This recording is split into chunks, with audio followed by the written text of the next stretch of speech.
Salut à tous, petite vidéo, là je suis devant, pour les Antillais, ceux qui reconnaîtront, donc la villa au bord de la mer, face à l'eau de la série Meurtre au paradis. Donc c'est une fausse villa entre guillemets, c'est une villa qui a été construite juste pour le tournage. C'est la villa du commissaire.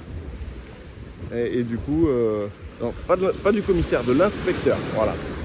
Tout à l'heure, je passais en venant à la plage donc par le bourg de Dé, j'ai croisé le fameux Defender de l'inspecteur, donc avec les logos police de Sainte-Marie, hein, qui est une ville totalement fictive, mais pourtant tournée ici. C'est une série anglo-saxonne, pour ceux qui ne connaissent pas, un partenariat entre les Français et les Anglais, et ils ont décidé de tourner ça là.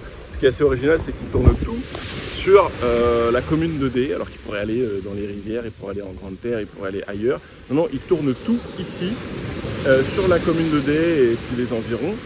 Et puis d'ailleurs, je vous avais dit que c'est fort probable que la villa où je vous ai fait certaines vidéos servirait de lieu de tournage pour la saison 12, parce qu'ils sont venus à certaines... il y a des membres du staff qui sont venus voir la villa, qui ont adoré donc, la vue que vous connaissez. Et donc peut-être que saison 12, il y aura un tournage qui aura lieu dans cette villa. Et puis ça correspondait parfaitement a priori, puisqu'il y avait un petit chemin qui permettait de descendre le Defender jusqu'à côté de la piscine. Donc tout ça sur vue mer, ça pourrait faire un bel épilogue avec tous les acteurs autour de cette villa. Payé, nourri, logé, blanchi, donc vous pouvez vous inscrire dans le bourg de Dé. Là je ne sais pas si ça peut se faire par internet. Et vous êtes logé à l'hôtel de Dé et payé pendant 5 jours pour figurer dans cette série, qui représente quand même vachement bien la beauté de l'île, quoi, parce que les prises de vue sont folles. La dernière fois je les ai vus, ils tournaient au niveau du spot de plongée. Voilà, c'est assez sympa de mettre en valeur l'île. Moi, Meurtre au paradis, c'est pas mon genre de truc, mais ça me fait délirer de reconnaître des endroits que je connais, donc je regarde juste pour cette raison-là. Voilà, alors après il y a eu des acteurs principaux qui étaient plus intéressants que d'autres. Moi je préférais le tout premier inspecteur. Et l'avant-dernier, là, celui actuel, j'ai un peu de mal. Il ne transmet pas de... Faut pas que son jeu d'acteur soit fantastique. Voilà, regardez, on est sur la plage de la Perle. Cette plage, elle est juste splendide. Donc, une autre vidéo que je vais tourner sur la plage, c'était à la plage de Grand'Anse. Celle-là, elle bouge un peu, mais il y a un peu de vagues. Mais la plage en elle-même, elle est juste splendide, quoi. Voilà. Donc, je vais vous faire le tour de ce petit lieu de tournage. Pour les intérêts, c'est un Meurtre au paradis sur France O. Alors, la chaîne n'existe plus. Je crois que maintenant, ça passe sur France 2 à certaines heures. Et sinon, vous pouvez retrouver ça sur internet sans problème. Voilà. Et ça a d'ailleurs inspiré le film qui a été tourné, Meurtre à Marie-Galante, je crois que c'est ça, avec Pascal Légitimus, qui a été tourné à Marie-Galante, donc il s'inspire fortement. Donc juste pour les passionnés, hein, cette vidéo hors sujet, on fait le tour de la petite villa vue mer de l'inspecteur. Voilà, on passe un peu dans les bois, il y a même un petit barbecue. C'est cool la vue qu'il a quand même, hein. Je crois que ça pourrait plus être construit aujourd'hui, un truc comme ça. Pour ceux qui connaissent un petit peu la législation des villas bord de plage, évidemment il n'y a pas les 50 pas géométriques, ce qui permet de pouvoir acheter et de construire une maison. Donc là on n'a clairement pas les 50 pas géométriques. Et honnêtement, même si on les avait, j'achèterais jamais un truc comme ça, pour revenir un peu sur le domaine immobilier.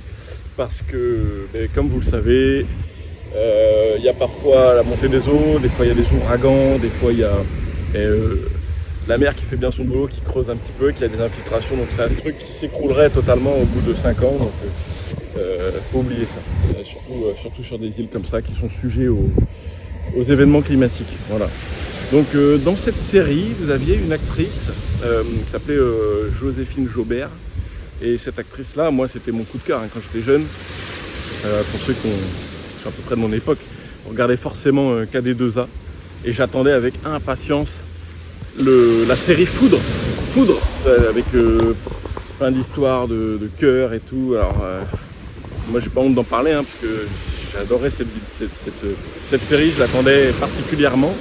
Foudre avec Joséphine Jaubert et puis Mouni Faro, magnifique femme. Et franchement, à y repenser, je crois que c'est grâce à cette série que j'ai eu des envies d'ailleurs.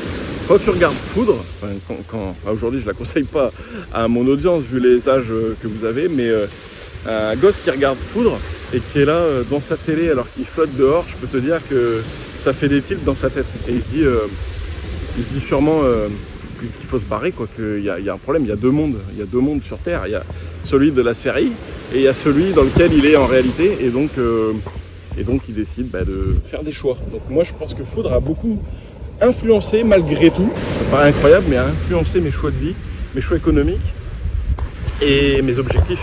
Donc Foudre, avec Joséphine Jobert, Monique Faro, m'a vraiment fait ouvrir mon champ des possibles géographiques pour vivre la vie que j'avais envie de vivre et arrêter de me morfondre à l'ombre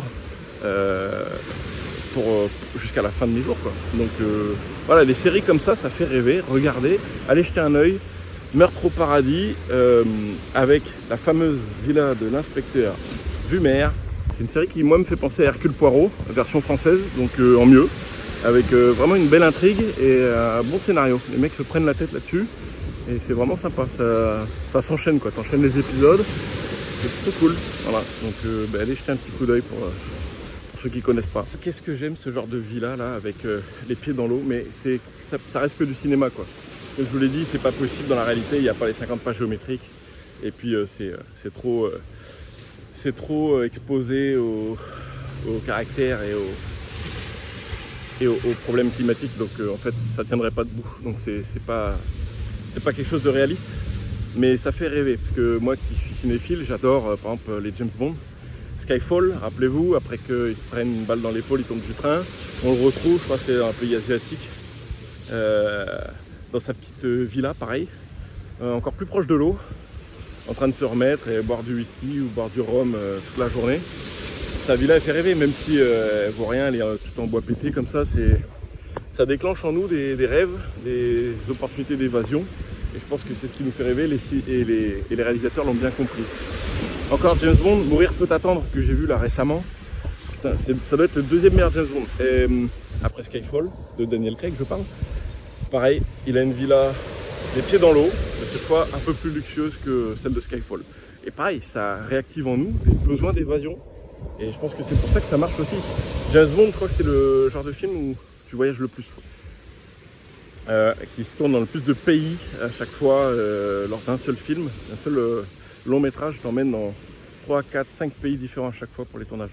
Donc ça réveille en nous un besoin de réflexion et de se dire qu'en fait on vit une vie de merde et qu'il est temps de partir, quoi. Il est temps de prendre des grandes décisions en tout cas.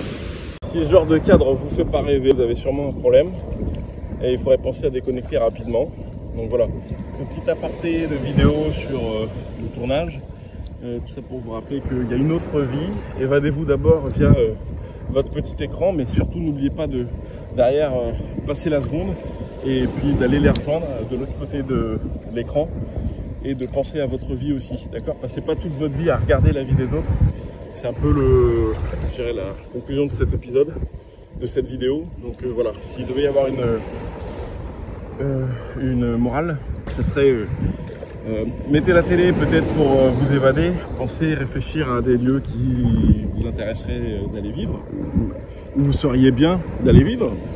Mais une fois que vous avez sélectionné un pays, une fois que vous avez fait ce choix de partir, d'aller vivre, clairement d'aller vivre, et pas uniquement à l'âge de la retraite, et bien passez de l'autre côté de l'écran, allez visiter, allez tester une expatriation, allez voir ce qui se passe de l'autre côté de l'écran pour aller rejoindre ces gens qui vous ont tout fait rêver dans les films, dans les séries, et puis voilà, passer à l'action. Voilà, s'il devait y avoir la morale de l'histoire, ce serait ça. Je vous remercie beaucoup d'avoir regardé cette vidéo qui mêle un petit peu fiction et puis réalisme et réalité, avec une petite part d'immobilier et une part de passage à l'action. Arrêtez de rêver, passez à l'action, rejoignez les acteurs de l'autre côté de l'écran, faites de votre rêve une réalité et allez construire votre cabane au pied des montagnes, au pied de l'eau, dans les Caraïbes, où vous voulez, ce qui vous fait plaisir, mais passez à l'action. Voilà, ciao.